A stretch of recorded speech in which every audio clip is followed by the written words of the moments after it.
Trump 20 जनवरी को अपने दूसरे कार्यकाल का पहला विवादित साल पूरा करेंगे।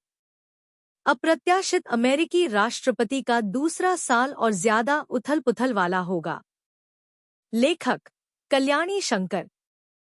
अमेरिकी राष्ट्रपति डोनाल्ड ट्रंप 20 जनवरी को अपने दूसरे कार्यकाल का पहला साल पूरा करेंगे। ट्रंप की दूसरे कार्यकाल की विदेश नीति, जो जनवरी 2025 में शुरू हुई थी, संयुक्त राज्य अमेरिका के पारंपरिक तरीकों से यहां तक कि उनके पहले कार्यकाल से भी एक बड़ा बदलाव दिखाती है। उनकी विदेश नीति के कार्य, जिसमें समझौतों से पीछे हटना और टैरिफ का हथियार की तरह इस्तेमाल करना शामिल है, एक तरफा सोच की ओर एक कदम को दिखाते हैं, जिससे कोई भी अंतर्राष्ट्रीय स्थिरता और गठबंधन को लेकर जोखिम महसूस करते हुए सतर्क कदम उठा सकता है।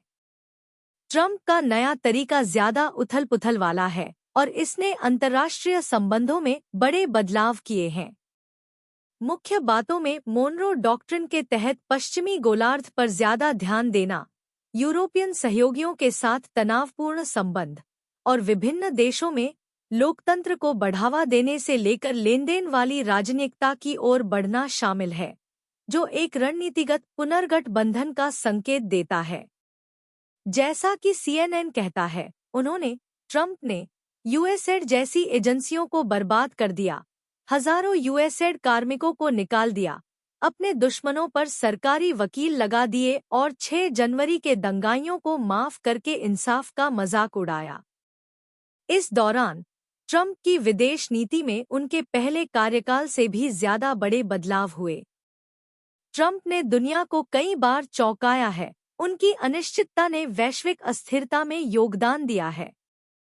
ट्रंप के समर्थक उनके बातचीत करने के तरीके और अमेरिकी हितों पर उनके जोर से खुश थे, लेकिन उनके आलोचकों को डर था कि इन कामों से लंबे समय के साथ ही कमजोर हो सकते हैं।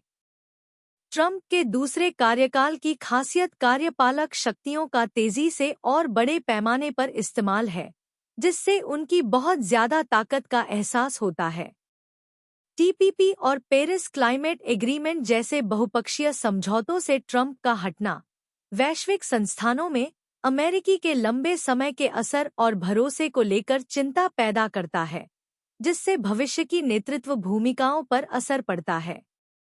वह अपने ऑफिस में अपने पहले हफ्ते में ही trans pacific partnership TPP trade deal से हट गए।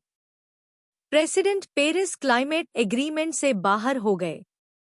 इन कदमों ने अंतर्राष्ट्रीय फ्रेमवर्क के प्रति उनके शक को बदल दिया, जिनके बारे में उनका मानना था कि वे अमेरिकी प्रभुसत्ता को रोकते हैं। ट्रंप को अलायंस पसंद नहीं है और वे यूरोपियन साथियों को कमजोर मानते हैं। इस एक साल में उन्होंने ज़ेलेंस्की और पुतिन के साथ कई बार बात की और यूक्रेन में लड़ाई रोकने की कोशिश करने के लिए अलास्का में पुतिन के साथ आमने-सामने मीटिंग भी की। यूक्रेन में युद्ध सुलझने की ओर बढ़ रहा है, लेकिन यह ट्रंप की उम्मीद से कहीं ज्यादा धीरे हो रहा है क्योंकि पुतिन जिद्दी हैं। यूरोप के साथ रिश्ते तनावपूर्ण हो गए, जिससे लोकतंत्र को बढ़ावा देने की कोशिशों में रुकावट आई। पश्चिमी गोलार्ध पर बढ़ता फोकस एक जरूरी पहलू है जो चिंता बढ़ा सकता है। उन्होंने north American free trade agreement NAFTA से हटने का फैसला किया। उन्होंने इसे फिर से बातचीत के लिए शुरू किया, जिसमें सोलर पैनल और वॉशिंग मशीन पर टैरिफ शामिल हैं। उन्होंने साथियों के खिलाफ टैरिफ को हथियार के तौर पर इस्तेमाल किया, गाजा से बंधकों की रिहाई करवाई और वेनेजुएला सरकार के खिलाफ दबाव बनाने का अभियान शुरू किया। अमेरिकी सैनिकों ने देश पर हमलों के बाद वेनेजुएला के नेता निकोलस मादुरो को पकड़ लिया। मादुरो और उनकी पत्नी को अमेरिका लाया गया है, जहां न्यूयॉर्क में उन पर ड्रग्स के अवैध धंधे में लगे होने के आरोप लगे हैं। पिछले साल दिसंबर में जारी नेशनल सिक्योरिटी स्ट्रेटेजी ने वैश्विक रिश्तों के लिए एक अलग रास्ता बताया। यह रणनीति लोकतंत्र को बढ़ावा देने से हटकर राष्ट्रीय हितों को प्राथमिकता देती है। इसने बड़े पैमाने पर प्रव्रजन को देशों द्वारा खड़ी की गई दूसरी वैश्विक चुनौतियों से ऊपर एक गंभीर बाहरी खतरे के रूप में पहचाना। एक नया नजरिया सामने आया जिससे पता चला कि संयुक्त राज्य अमेरिका, रूस और चीन जैसे देश वैश्विक शक्ति को कैसे बनाते हैं। इस नजरिए ने अमेरिका के दुनिया के साथ बातचीत करने के तरीके को बदल दिया और दोस्तों और दुश्मनों दोनों के साथ भविष्य के रिश्तों के लिए नया माहौल बनाया। यह बड़े पैमाने पर प्रव्रजन को अमेरिका के लिए सबसे बड़ा बाहरी खतरा मानता है, जो चीन, रूस और आतंकवाद से भी आगे है। यह दुनिया को अमेरिका, रूस और चीन के बीच असर वाले इलाकों में बंटा हुआ देखता है। यह पश्चिमी गोलार्ध में अमेरिकी दबदबे को मजबूत करने के लिए मोनरो डॉक्ट्रिन को फिर से लागू करने की मांग करता है। लैटिन अमेरिका और कैरिबियन पर ट्रंप प्रशासन का फोकस भी इसमें शामिल है। जहां तक यूक्रेन की बात है, संयुक्त राज्य अमेरिका ने कीव को सैन्य सहायता दी। ट्रंप ने रूसी राष्ट्रपति पुतिन के साथ बातचीत शुरू की, जिसमें अलास्का में एक मीटिंग भी शामिल थी। इस झगड़े के लिए यूक्रेन के राष्ट्रपति ज़ेलेंस्की और अमेरिका के पूर्व राष्ट्रपति बाइडेन को दोषी ठहराया गया। शांति बातचीत धीरे धीरे आगे बढ़ रही है तथा अमेरिका और रूस फरवरी 2026 में सऊदी अरब में मिलेंगे। इजराइल और फिलिस्तीनियों के बीच बीच बचाव करने की ट्रंप की कोशिशें लंबे समय से चल रही हैं। अमेरिका का इजराइल को पूरा समर्थन है।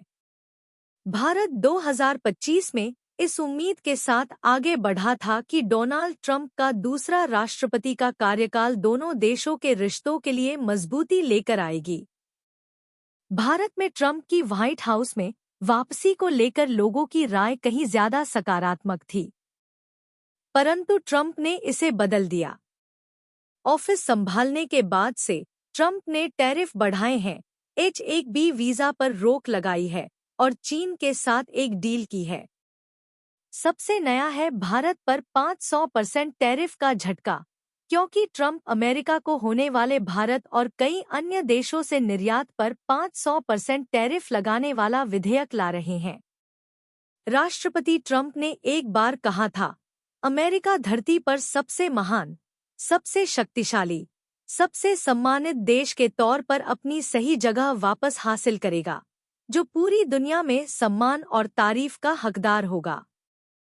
कुछ ही समय में हम गल्फ ऑफ मैक्सिको का नाम बदलकर गल्फ ऑफ अमेरिका करने जा रहे हैं।